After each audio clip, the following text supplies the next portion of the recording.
Hello नमस्कार, welcome back to my channel self learning. आज हम बात करने वाले हैं elementary, secondary and higher secondary stages के बारे में, जो कि इम्पोर्टेंट टॉपिक है यूजीसी नेट एजुकेशन सब्जेक्ट की 4th यूनिट का, जो कि है टीचर एजुकेशन। ना सिर्फ टीचर एजुकेशन बल्कि जो भी स्टूडेंट्स किसी भी तरह से एजुकेशन से संबंधित हैं, यानी कि आप या तो सेट की प्रिपरेशन कर रहे हो या फिर सी टेट की प्रिपरेशन कर रहे हो या किसी भी तरीके की जो असिस्टेंट प्रोफेसर की वैकेंसीज आई हैं उनकी प्रिपरेशन कर रहे हो, उन सभी के लिए इंपॉर्टेंट है। तो आज के वीडियो को हम यहाँ से स्टार्ट करते हैं। आई एम डॉक्टर मोनिशा और मैं इन सारी ही जो भी हमने एग्जाम्स बताए हैं इन सभी की प्रिपरेशन हमारे चैनल पर करवाती हूँ। तो स्टार्ट करते हैं। बात कर लेते हैं सबसे पहले टीचर एजुकेशन प्रोग्राम के बारे में कि टीचर एजुकेशन जो प्रोग्राम होता है उसके लिए क्या जरूरी है। तो सबसे पहले समझना जरूरी है टीचर एजुकेशन मतलब अगर आप टीचर बनना चाहते हैं तो कौन कौन से आपको एग्जाम देने पड़ेंगे, किस तरीके की आपके अंदर क्वालिटीज होनी चाहिए, किस तरीके से आप अपने आप को तैयार करेंगे एक टीचर के लिए अलग अलग स्टेजेस में। तो सबसे पहले अगर आप टीचर बनना चाहते हैं तो सबसे पहले होना चाहिए प्रिपरेशन एंड ऑर्गेनाइजेशन। आपके अंदर प्रिपरेशन और ऑर्गेनाइजेशन मतलब चीजों को तैयार करना और साथ ही साथ में ऑर्गेनाइज करना, ये आपके अंदर आना चाहिए। प्रेजेंटेशन का जो स्टाइल है वो इंपॉर्टेंट होता है कि आप जो भी पढ़ा रहे हैं वो बच्चों को समझ में आ रहा है। ठीक है, तो ये प्रेजेंटेशन का स्टाइल हो जाता है। क्लासरूम, जो भी क्लासरूम है, चाहे आप ऑनलाइन पढ़ा रहे हैं, ऑफलाइन पढ़ा रहे हैं या फिर आप डिफरेंट तरह के प्लेटफॉर्म्स होते हैं उन पर पढ़ा रहे हैं या पारंपरिक क्लासरूम में पढ़ा रहे हैं, तो आपका क्लासरूम का मैनेजमेंट बहुत इंपॉर्टेंट होता है, व्यवस्थित होना चाहिए। मोटिवेशनल स्ट्रैटेजी, स्टूडेंट्स के साथ में आपका इंटरेक्शन अच्छा होना चाहिए। आप स्टूडेंट्स को मोटिवेट करें, उनके जो आउटर मोटिवेशन होता है उसको इम्प्रूव करें। इफेक्टिव कम्युनिकेशन, आपका कम्युनिकेशन बहुत अच्छा होना चाहिए, जो वार्तालाप हो, आप जो कहें बच्चों को समझ में आए, ये होना चाहिए। स्टूडेंट टीचर इंटरेक्शन, स्टूडेंट का टीचर के साथ में इंटरेक्शन बहुत इंपॉर्टेंट होता है, क्योंकि जब इंटरेक्शन नहीं होगा तो स्टूडेंट टीचर्स के साथ में कनेक्ट नहीं कर पाते हैं, जिससे बच्चे अपनी क्वेरीज नहीं पूछ पाते हैं, अपने डाउट्स नहीं पूछ पाते हैं।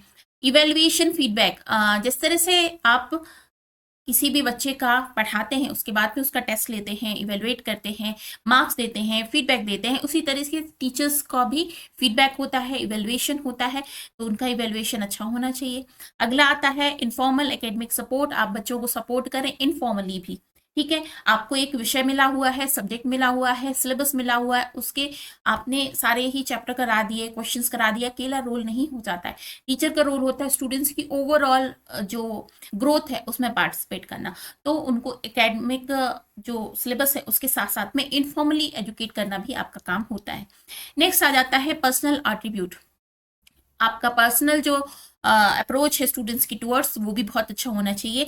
सब्जेक्ट में मास्टरी होना चाहिए, जो भी आप सब्जेक्ट पढ़ा रहे हैं ओवरऑल सबसे ज़्यादा इंपॉर्टेंट है कि आप जैसे पढ़ा रहे हैं वो आपको पूरे तरह से आता हो, ताकि स्टूडेंट्स आपको कोई भी क्वेश्चन पूछते हैं आप उसका आंसर कर पाए, समझा भी अच्छे से पाए। ठीक है, चलिए अब बात कर लेते हैं। फर्स्ट स्टेज आती है एलिमेंट्री स्टेज, ये क्या होती है इसको समझ लेते हैं। तो एलिमेंट्री स्टेज का अर्थ होता है आपका कक्षा 1 से कक्षा 8 तक।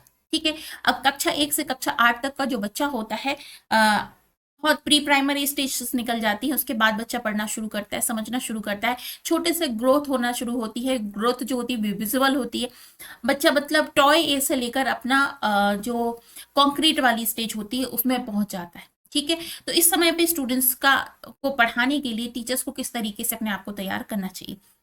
ठीक है, तो फर्स्ट ये है कि टीचर का जो नॉलेज है वो पहले बहुत अच्छा होना चाहिए अपने सब्जेक्ट की टूवर्ड्स। स्टूडेंट्स को कैसे समझाना है, नॉलेज अच्छा तो हो लेकिन आप उसे एक्सप्लेन कैसे कर रहे हैं वो बहुत इंपॉर्टेंट हो जाता है। तो अलग अलग तरीके की एक्टिविटीज के माध्यम से आपको उन्हें पढ़ाना चाहिए। ठीक है, और फर्स्ट एंड सेकंड लैंग्वेज के माध्यम से मैथमेटिक्स और कई सारे टॉपिक जो होते हैं उनको, साइंस के टॉपिक जो होते हैं, नेचुरल साइंस के टॉपिक होते हैं, उन सभी का नॉलेज आपको बहुत अच्छे से एक्टिविटीज के फॉर्म में या फिर आसपास के इन्वायरमेंटल को रिलेट करके आपको समझाना चाहिए। Teacher must have ability to identify the select and organise learning experience related to subject mention. आपके पास जो भी आप सब्जेक्ट पढ़ा रहे हैं उसको किस तरीके से उसकी लर्निंग को इनहेंस करना है ये आपको समझाना है। सपोज करते हैं आप बच्चे को, जैसे बहुत छोटा बच्चा है, आप उसको लिखना पढ़ना सिखा रहे हैं, तो आपका जो क्लासरूम है उसका इस तरह से वातावरण होना चाहिए कि सारे ही जगह पर वॉल्स ऐसी हों, सारी आपकी बुक्स ऐसी हों कि बच्चे उस अक्षर को ही बार बार देख रहे हों। ठीक है, ताकि उनको लिखने की आदत पड़े, लिखने के लिए वो अपने आप को मोटिवेट कर पाए। ठीक है, तो इस तरीके से आपको अलग अलग तरीके की एक्टिविटीज के माध्यम से पढ़ाना है। Teacher must have theoretical and practical knowledge. आपके पास में आपका प्रैक्टिकल नॉलेज भी होना चाहिए और थ्योरेटिकल नॉलेज भी होना चाहिए। Child health, physical and creational activities, game, creative art and music, यानी कि बच्चों को खेल खेल में सिखाना, म्यूजिक के माध्यम से सिखाना और अलग अलग तरीके की फिजिकल एक्टिविटी के माध्यम से सिखाना, ये टीचर्स को बहुत अच्छे से आना चाहिए। ठीक है, क्योंकि छोटे बच्चे होते हैं, गेम्स के माध्यम से अच्छे से सीखते हैं। आप उन्हें थ्योरी पढ़ाएंगे तो उन्हें समझ में नहीं आएगा, है ना। Teacher must have know the psychological principle related to growth and development. देखिए, ग्रोथ एंड डेवलपमेंट का जो कॉन्सेप्ट है, स्टूडेंट्स को बहुत अच्छे से, टीचर्स को पता होना चाहिए कि किस तरीके से बच्चे की ग्रोथ हो रही है, डेवलपमेंट कैसे हो रहा है। जैसे कि आप जानते हैं कि जो डेवलपमेंट है वो कैसा होता है, सर्कुलर फॉर्म में होता है, जबकि ग्रोथ जो होती है वो वर्टिकली सीधी होती है। ठीक है, तो वो डेवलपमेंट जो होगा वो सभी के सराउंडिंग, हर तरीके से ओवरऑल डेवलपमेंट होता है। तो टीचर्स को इन सब के बारे में नॉलेज होना चाहिए ताकि बच्चे को वो उस हिसाब से टीच कर पाए। Teacher must have possess the theoretical and practical knowledge in respect to childhood education। ठीक है, चाइल्डहुड एजुकेशन के बारे में टीचर्स को पता होना चाहिए। Teacher must known major principle of learning, term of formal and informal situation. देखिए, अलग अलग तरीके की टीचिंग मेथड्स होती हैं, इनके बारे में हमने बहुत अच्छे से समझा है। जैसे टीचिंग मेथड्स होते अलग अलग टाइप की होती हैं, उसी तरीके से की लर्निंग एक्टिविटीज को प्रमोट किया जाता है। तो टीचर्स को जानना चाहिए कि हमें किस तरीके की लर्निंग एक्टिविटीज को प्रमोट करना है, कैसे पढ़ाना है। ठीक है ना, आगे बढ़ते हैं हम। Teacher must understand the role of school. देखिए, स्कूल का रोल बहुत महत्वपूर्ण होता है।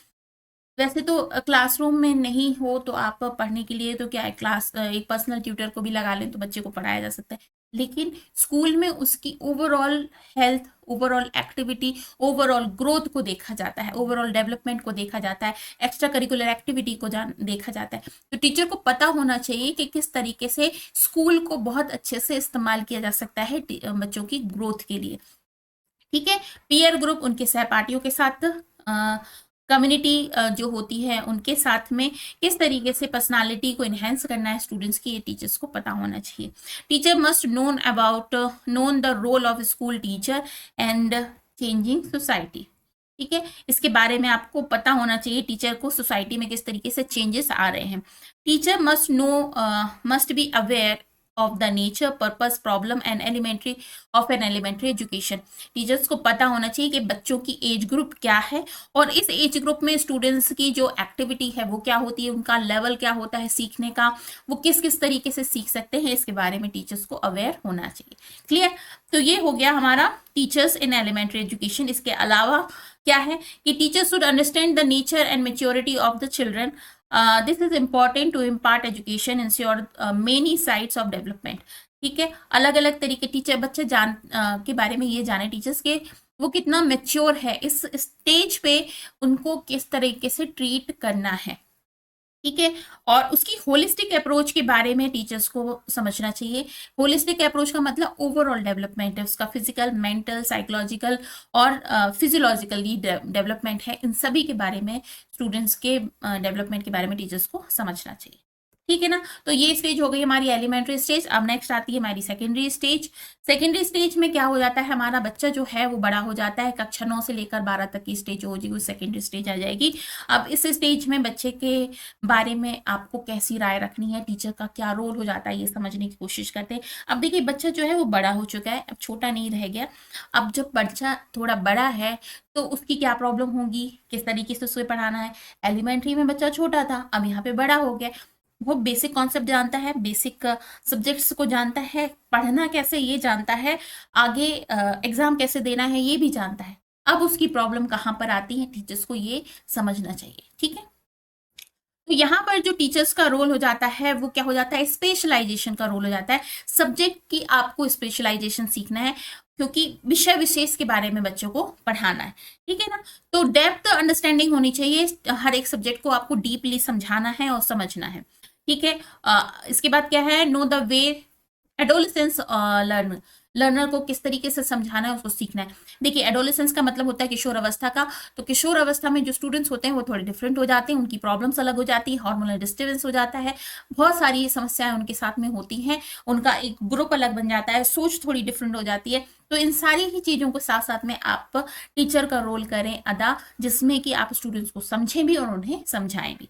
ठीक है, understand the concept of work and experience possess the skill to teach. आपको सीखना है कि उन्हें किस तरीके से सिखाना समझाना है, और वर्क एक्सपीरियंस को किस तरीके से उनके इम्प्रूव करना है। आपको भी सीखना है, एक्सपीरियंस आपके अंदर होना चाहिए। Able to develop the understand the skill interest and attitude which help the all around growth of the child. ठीक है, आपको इस तरीके की स्किल सीखनी है कि बच्चे का जो ओवरऑल डेवलपमेंट है वो हो सके। ठीक है, अब इस समय पे जो बच्चे होते हैं ना, वो धीरे धीरे एडल्टहुड की ओर अग्रसर हो रहे होते हैं, तो वो किस तरीके से अपनी बातों को टीचर्स के साथ में शेयर करते हैं, तो उनकी पर्सनालिटी को भी आपको समझना है। ठीक है, understand the concept of personality and personality development. अगर कोई प्रॉब्लम है तो उनकी पर्सनालिटी से संबंधित, तो आप उसे डेवलप करने के लिए क्या काम करेंगे, ये भी आपको सीखना है।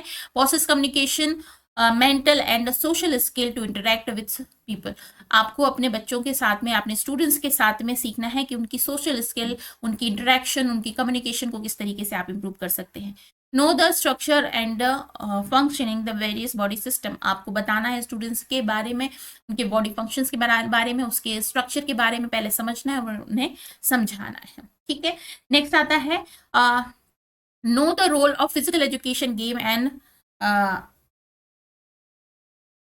Recreational activities. आपको स्टूडेंट्स की रिक्रिएशनल एक्टिविटीज, फिजिकल एजुकेशन और गेम के बारे में समझना है और उन्हें समझाना है किस तरीके से इम्प्रूव हो सकती है पर्सनालिटी गेम्स के माध्यम से। ठीक है, और एडोलेसेंस हेल्थ के माध्यम, क्योंकि इस समय पे बॉडी की ग्रोथ हो रही होती है, टीचर्स देख रहे होते हैं, विजुअली होती है ग्रोथ, समझ में आती है, तो उस समय पे आपको देखना है गेम्स के माध्यम से उन्हें कैसे सिखाया समझाया जा सकता है। Shows the interest in the development of the child. ठीक है, सबसे इंपॉर्टेंट बात होती है एज अ टीचर आप अपना खुद का इंटरेस्ट शो करें स्टूडेंट्स के डेवलपमेंट के लिए। क्लियर, नेक्स्ट आता है develop skill in guiding and counselling. Students को गाइड करना, क्योंकि अब बच्चा अपने करियर सेट करने के लिए अग्रसर है, तो उसको प्रॉपर गाइडिंग और काउंसलिंग होनी चाहिए ताकि वो एक सही डायरेक्शन में अपने आप को आगे बढ़ा सके। क्लियर, नेक्स्ट आती है स्टेज हायर सेकेंडरी स्टेज। अब यहाँ पर जो स्टूडेंट है वो काफी बड़ा हो चुका है, अब वो अपने करियर के बारे में सोचता है, उसकी क्रिटिकल थिंकिंग डेवलप हो जाती है, एब्स्ट्रैक्ट थिंकिंग डेवलप हो जाती है। अब एब्स्ट्रैक्ट थिंकिंग का मतलब हो जाता है अमूर्त चीजों के बारे में भी सीखने लगता है, बहुत ही कॉम्प्लेक्स जो प्रॉब्लम्स होती है उनके बारे में समझने लगता है। तो यहाँ पर आ जाता है teacher education at the higher secondary stage. अब यहाँ पर क्या हो जाएगा कि vision for the teacher after completing teacher education for higher secondary stage. यहाँ पर आ जाता है development of prospective for specific stream among the teachers. अब यहाँ पर आपको स्टूडेंट्स को कुछ पढ़ाने सिखाने से ज्यादा जरूरी होता है उन्हें गाइड करना, एक सही डायरेक्शन को देना, सही डायरेक्शन में उनको मूव करना। ठीक है, तो यहाँ पर जो टीचर्स होते हैं वो गाइड करते हैं लर्नर्स को, उनकी सेल्फ स्टडी को इम्प्रूव करने के लिए, उनकी इंडिपेंडेंट लर्निंग को इम्प्रूव करने के लिए, उनकी क्रिटिकल थिंकिंग को और सेल्फ इवेल्युएशन, ताकि वो खुद को समझ पाए, उनकी जो स्ट्रेंथ है, उनकी वीकनेसेस हैं, इनके बारे में समझ पाए। तो टीचर्स का रोल अब एक तरीके से किसका हो जाता है, गाइड का हो जाता है, फिलोसोफर का हो जाता है। ठीक है, make student aware the philosophy. उनको अब उस समय की जो उनकी सोच है, उनकी विचार क्षमता है, उसको किस तरीके से आप इंप्रूव कर सकते हैं, इसके बारे में सिखाया जाता है। ठीक है, नेक्स्ट आ जाता है purpose of teaching learning strategies of the subject they have to teach. आपको उनकी जो भी विषय आप पढ़ा रहे हैं उसकी टीचिंग लर्निंग प्रोसेस को बहुत अच्छे से समझना है, ताकि स्टूडेंट जो हैं वो एक तरीके से देखा जाए तो आज का स्टूडेंट जो है बहुत अवेयर है, उसके पास में इंटरनेट है, उसके पास में बहुत सारी इनफॉर्मल सोर्सेस हैं जिससे वो समझने लगा है चीज़ों को। तो एक टीचर का रोल बहुत ही क्रिटिकल हो जाता है इस कंडीशन में। आपको समझना है कि आप कैसे उस बच्चे को समझा सकते हैं जो ऑलरेडी बहुत कुछ जानता है। ठीक है, to able to communicate abstract and complex ideas. इसके बाद में डेवलप द हाँ, उनके अंदर देशभक्ति की भावनाएं जो हैं वो भी इनहेंस आपको करना है। इसके साथ साथ में जो फिजिकल डिसीजेस होती हैं बहुत ज़्यादा, जो इन स्थिति में जब बच्चे बड़े हो जाते हैं तो होने की संभावनाएं होती हैं, उनके बारे में भी अवेयर करना। ठीक है, तो ये हो गए हमारी तीनों स्टेजेस। अब हम करेंगे कुछ क्वेश्चन जो कि बहुत महत्वपूर्ण है। क्वेश्चन देखना बहुत जरूरी है क्योंकि आप चाहे किसी भी एग्जाम की तैयारी कर रहे हैं, क्वेश्चन तो ऐसे ही आते हैं। ठीक है, चलिए बात कर लेते हैं। फर्स्ट क्वेश्चन आ रहा है हमारा, the first stage of compulsory education. तो कौन सी स्टेज है? एलिमेंट्री स्टेज है, सभी को पता है। किंडरगार्टन क्या होती है? किंडरगार्टन एक स्टेज नहीं है बल्कि एक तरीके की प्रोसेस है बच्चों को पढ़ाने की, बहुत ही छोटे बच्चे जो प्री नर्सरी में होते हैं उनको समझाने की। ठीक है, नेक्स्ट आ जाता है elementary education cover the classes from. तो कहाँ से कहाँ तक करते हैं? तो क्लासेस 1 to 8 एलिमेंट्री एजुकेशन में आती है। नेक्स्ट आ जाता है फ्री एंड कंपलसरी एजुकेशन, मतलब कि बच्चों को जो शिक्षा है वो कंप्लीटली फ्री दिया जाना चाहिए। और अनिवार्य शिक्षा का जो कॉन्सेप्ट है वो हम भारत के संविधान के किस आर्टिकल में लिखा गया है? तो ये आर्टिकल है 21A। ठीक है, नेक्स्ट आ जाता है universalisation of elementary education is a, क्या है? ठीक है, यूनिवर्सलाइजेशन मतलब विश्वव्यापीकरण जो है एलिमेंट्री एजुकेशन का वो क्या है? एक कॉन्स्टिट्यूशनल प्रोविजन, मतलब संवैधानिक नियम है। इसके बाद में फंडामेंटल राइट, हमारा मौलिक अधिकार है, दोनों ही है या फिर कोई नहीं है। ठीक है, तो हमारा जो ये है ना कॉन्स्टिट्यूशनल प्रोविजन भी है और हमारा फंडामेंटल मतलब हमारा मौलिक अधिकार भी है कि हमें एजुकेशन मिलना चाहिए। एलिमेंट्री एजुकेशन तो मिलना ही चाहिए, फ्री एजुकेशन मिलना चाहिए। अब आ जाता है एनसीईआरटी वाज एस्टेब्लिश्ड। एनसीईआरटी जो है बहुत अच्छी जो संस्था है जो कि पूरे स्कूल एजुकेशन को चलाती है। ठीक है, तो इसका फुल फॉर्म क्या हो जाता है? National council of educational research and training. कभी कभी फुल फॉर्म भी पूछा जाता है। इसकी स्थापना कब हुई थी? तो इसकी स्थापना हुई थी 1 सितंबर 1961 में, 1961 में। ठीक है, नेक्स्ट आ जाता है the institution responsible for the national curriculum framework. कौन सी चीज है जो नेशनल करिकुलम फ्रेमवर्क के लिए रिस्पॉन्सिबल है? तो जी हाँ, एनसीईआरटी है, क्योंकि एनसीईआरटी ही पूरा करिकुलम स्टेब्लिश करती है स्कूल लेवल का। ठीक है, नेक्स्ट आ जाता है एससीईआरटी। जैसे कि एनसीईआरटी होती है जो नेशनल लेवल पर काम करती है, एससीईआरटी जो संस्था है वो स्टेट लेवल पर काम करती है, state council of educational research and training इसका फुल फॉर्म हो गया। इसकी स्थापना कब हुई थी? तो इसकी स्थापना हुई थी 1973 में। ठीक है, नोट कर लीजिएगा आप, नहीं तो आप इसका स्क्रीनशॉट भी ले सकते हैं। डाइट क्या संस्था है? जो कि जब हम प्राइमरी लेवल पर या एलिमेंट्री लेवल पर टीचर्स बनना चाहते हैं तो जो एक ऐसी संस्था जो कि सारे ही जो टीचर ट्रेनिंग प्रोग्राम होते हैं उसको पूरा गवर्न करती है, या फिर कहना चाहिए उसको पूरा उसके पास दारोमदार है, वो है संस्था डाइट। ठीक है, इसकी स्थापना कब हुई थी या कब से इसका एग्जिस्टेंस है? तो 1987 इसका आंसर होगा। नेक्स्ट आ जाता है डाइट की जो रिकमेंडेशन है वो कब हुई थी, कब किसने दी थी? तो इसकी रिकमेंडेशन हुई थी नेशनल एजुकेशन पॉलिसी 1986 में। ठीक है, नेशनल एजुकेशन पॉलिसीज के बारे में हमने बहुत अच्छे से पढ़ा है, वो वीडियोस आप जरूर देखिएगा। ठीक है, आगे बढ़ते हैं हम। The main M of diet, diet का मेन एम क्या है? तो जैसे कि मैंने आपको बताया, ये एलिमेंट्री जो टीचर्स प्रोग्राम होते हैं जैसे कि बीटीसी हो गया, डीएलएड हो गया, इन सारे प्रोग्राम को चलाती है, संचालित करती है संस्था। तो टीचर ट्रेनिंग ऑफ जो प्रोग्राम है उनको कराती है, तो ट्रेनिंग ऑफ टीचर्स। ठीक है, नेक्स्ट आ जाता है SSA। सिंपली मीन्स SSA का मतलब क्या है? सर्व शिक्षा अभियान। ठीक है, ये क्या है? तो फ्री एंड कंपल्सरी एजुकेशन है, एजुकेशन फॉर ऑल है, यूनिवर्सलाइजेशन ऑफ एलिमेंट्री एजुकेशन है, या नन ऑफ द एबव है। तो यहाँ पर आ जाता है एजुकेशन फॉर ऑल, सभी को आपको शिक्षा देनी है, सर्व शिक्षा अभियान। ठीक है, नेक्स्ट आ जाता है secondary education is the finally stage of. Secondary education जो है वो किस चीज का फाइनल स्टेज है? तो ये है कंपल्सरी एजुकेशन का, मतलब बच्चे को जो शिक्षा अनिवार्य रूप से देनी है उसकी फाइनल स्टेज है सेकेंडरी एजुकेशन। ठीक है, नेक्स्ट आता है the highest number of drop out is seen at. देखिए सबसे ज्यादा ड्रॉप आउट स्टूडेंट्स जो हैं वो कहाँ दिखाई देते हैं?